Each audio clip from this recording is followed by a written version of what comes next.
اب چھٹے بزرگ آ رہے ہیں حضرت خواجہ اویس کرنی، جنہوں نے باطنی طریق سے بلا واسطہ ڈائریکٹ رسول اللہ سے، باطنی طور پر ڈائریکٹ رسول اللہ سے تربیت حاصل کی تھی، اور ظاہری طریق بھی رسول اللہ نے اپنا خرقہ مبارک حضرت عمر اور حضرت علی کے حوالہ فرمایا تھا کہ خواجہ اویس کرنی کو پہنچا دینا۔ یعنی ولایت کتنی بڑی چیز ہے، اپنا خرقہ اویس کرنی کے پاس بھیجایا، ولایت کتنی بڑی چیز ہے۔ یعنی رسول اللہ ثابت کر کے چلے گئے کہ اگر اہل بیت کے بعد میری کوئی دوسری آنکھ ہے، میرا کوئی دوسرا ہاتھ ہے، تو وہ ولایت ہے۔ اہل بیت کے ساتھ ساتھ ولایت کو بھی ماننا، یہ رسول اللہ کہہ کے گئے۔ حضرت علی اور حضرت عمر کے ساتھ ان کو بھیجایا تھا تاکہ خواجہ اویس کرنی کو پہنچا دیں۔ چنانچہ طائفہ کی معتبر کتابوں میں اس کا مفصل ذکر آیا ہے۔ حضرت خواجہ اویس کرنی حضرت علی کی خلافت کے زمانے میں زندہ تھے، اور آخر جنگ جمل میں آ کر حضرت علی کرم اللہ وجہ الکریم سے بیعت کی۔ حضرت اویس کرنی جن کو رسول اللہ نے کہا تھا میری امت کے لیے دعا کرنا، اور حضرت عمر اور حضرت علی کے ساتھ فرقہ بھجوایا تھا، ان کی ولایت کا اعلان کیا تھا کہ ولایت حق ہے اور نبوت کے بعد یہی ہے، اور ان کے امام اہل بیت ہیں۔ یہ جنگ جمل تک زندہ تھے، اور جنگ جمل میں انہوں نے علی کی طرف سے حصہ بھی لیا، اور آپ مولا علی کے ہاتھ پر بیعت ہوئے، مولا علی کی غلامی کی، اور جنگ صفین میں مولا علی کی طرف سے شہید بھی ہوئے۔ اس سے ثابت یہ ہو گیا کہ جو واقعی محمدی ہے، جو واقعی محمد والا ہے، جس نے واقعی محمد کے ہاتھ پہ بیعت کی ہے، اس کو ہر حال میں علی کے ہاتھ پہ بیعت کرنی پڑے گی، اور جو علی کے خلاف کھڑا ہوگا وہ علی کا دشمن ہوگا، اور جو علی کا دشمن ہوگا وہ رسول کا دشمن ہوگا، جو رسول کا دشمن ہوگا وہ خدا کا دشمن ہوگا۔ جس نے علی کی طرف رجوع نہیں کیا وہ باطل ہوگا، اور جو علی کی طرف رجوع کرے گا وہ حق پر ہوگا۔ کون؟ حضرت اویس کرنی، حضرت خواجہ اویس کرنی حضرت علی کی خلافت کے زمانے میں زندہ تھے، اور آخری جنگ جمل میں آ کر حضرت علی کرم اللہ وجہ الکریم سے بیعت کی۔ اس کے بعد حضرت علی کی صحبت میں رہے، حتیٰ کہ جنگ صفین میں شہید ہو گئے۔ غرض یہ کہ طبقہ اول میں مشائخ و علوم اور اسرار اپنے مریدوں اور طالبوں میں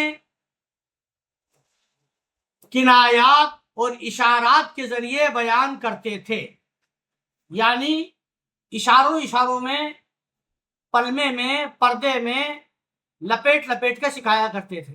تو فرما رہے ہیں غرض یہ کہ طبقہ اول، شروع کا جو طبقہ تھا، شروع کا جو گروہ تھا، شروع کے جو پیر تھے، مشائخ تھے، وہ علوم اور اسرار جو تھے اپنے مریدوں کو پردے میں بتاتے تھے،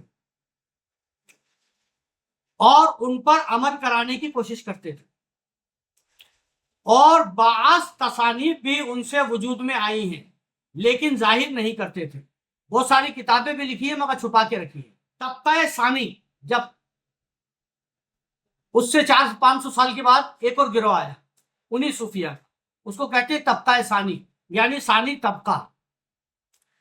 طبقہ ثانی میں جب سید الطائفہ حضرت خواجہ جنید بغدادی، خواجہ ابو الحسن نوری، خواجہ ابو سعید خراس اور خواجہ شبلی وغیرہ کی نوعیت آئی تو حضرات ان باطنی علوم کو کھلم کھلا اپنے مریدین کے سامنے بطریق درس بیان کرتے تھے۔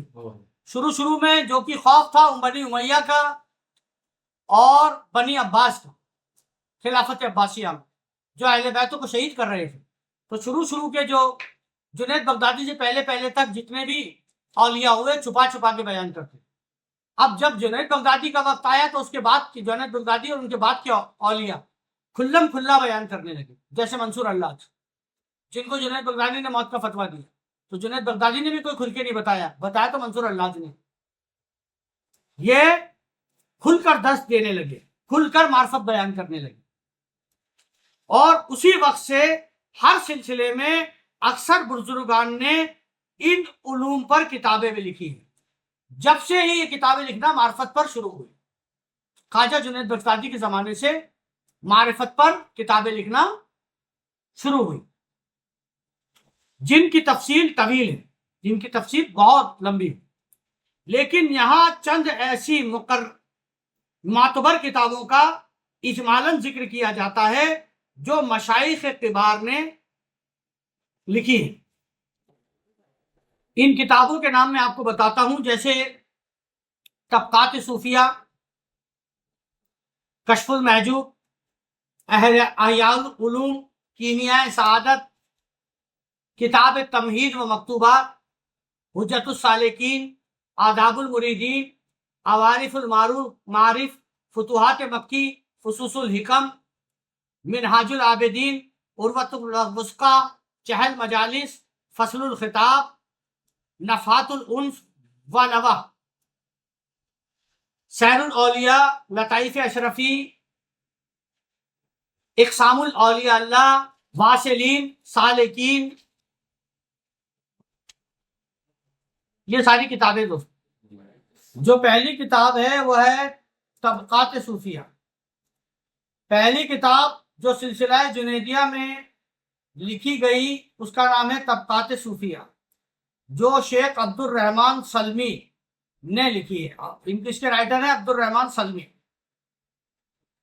طبقات صوفیہ کے رائٹر ہے عبد الرحمن سلمی, اور جس میں انہوں نے طبقات اول سے اپنے وقت تک کے مشائخ کے اقوال و احوال و رموز یعنی راز بیان کیے. دوسری کتاب ہے کشف المحجوب. اس کے بعد حضرت شیخ علی بن عثمان حجویری نے کشف المحجوب لکھی. اس کے بعد احیاء العلوم و کیمیاء سعادت, 2 کتابیں یہ لکھی ہیں انہوں نے. حجت الاسلام, یہ سلسلہ جنیدیہ میں حجت الاسلام امام غزالی نے لکھی. امام غزالی بھی جنیدی تھے. اس کے بعد کتاب تمہید و مکتوبات, یہ حضرت القداتہ ہمدانی نے ان حقائق کو معروف کی اپنی کتاب تمہید اور مکتوبات میں بیان فرمائی. اس کے بعد حجت السالکین. اس کے بعد حضرت خواجہ مودود چشتی نے علم سلوک میں کتاب تصنیف فرمائی جس کا نام حجت السالکین ہے, جو طالبان صادق کے لیے سرے چشمہ ہدایت ہے. حجت السالکین. اس کے بعد آداب المریدین. اس کے بعد حضرت شیخ ابو نجیب سہروردی نے مشائخ سہروردیہ کے سر حلقہ سردار کتاب آداب المریدین لکھی. اس کے بعد عوارف المعارف. اس کے بعد حضرت شیخ شہاب الدین سہروردی نے عوارف المعارف لکھی. اس کے بعد فتوحات مکی اور فصوص الحکم, یہ محی الدین ابن عربی نے لکھی. اس کے بعد منہاج العابدین, حضرت ابن عربی کے متابعین میں سے حضرت شیخ سعد الدین فرغانی نے مذاہب اربعہ کے اختلاف میں کتاب لکھی ہے جس کا نام مناہج العباد لکھا ہے. اس کے بعد ایک کتاب لکھی عروۃ, 2 کتابیں, عروۃ الوثقی اور چہل مجالس. اس کے بعد حضرت رکن الدین علاء الدولہ سمنانی نے عروۃ الوثقی بھی لکھی اور چہل مجالس بھی لکھی. جو یہ کتابیں جنید بغدادی سے لکھنا شروع ہوئی, اس کے پہلے سب چھپا چھپا کے بیان کرتے تھے, کیونکہ کہتے تھے اگر معرفت بیان کر دی تو گلا کاٹنے کا حکم. یہ انہوں نے کہا تھا ابو ہریرہ نے. تو یہ تقریباً رسول اللہ سے لے کے 500 سال تک یا 600 سال تک لوگ جو ہے سینہ و سینہ کہتے تھے, کتابیں نہیں لکھتے تھے. انہوں نے کھل کر بیان کرنا شروع کیا جنید بغدادی سے. اس کے بعد فضل الخطاب, یہ سلسلہ نقشبندیہ میں حضرت خواجہ محمد پارسا نے یہ کتاب لکھی جو آداب طریقت اور اسرار حقیقت پر ہے. فضل الخطاب بھی انہوں نے لکھی. نفحات الانس ولاوا. اس کے بعد اسی سلسلے میں مولانا عبد الرحمن جامی نے, یہ بھی نقشبندی تھے, مذکورہ بالا کتابوں سے انتخاب کر کے نفحات الانس اور لوا تصنیف کی جن کی نظیر نہیں. اس کے بعد سیر الاولیاء یہ محمد کرمانی نے لکھی. اس کے بعد لطائف اشرفی مخدوم اشرف سمنانی نے لکھی. اس کے علاوہ شیخ شرف الدین یحییٰ منیری نے آداب المریدین کی شرح لکھی، اور شرح میں انہوں نے لکھا ہے کہ یعنی ان کے دل کے احوال کے ساتھ تعلق رکھے، یعنی پیر کے اطلاق کو سمجھے، یعنی ان کے سوالات و جوابات کے متعلق کو سمجھے، ان کی صلاحیت واقف ہو، کیونکہ طائفہ بشرط رموز و اشارات سے کام لینا ہے.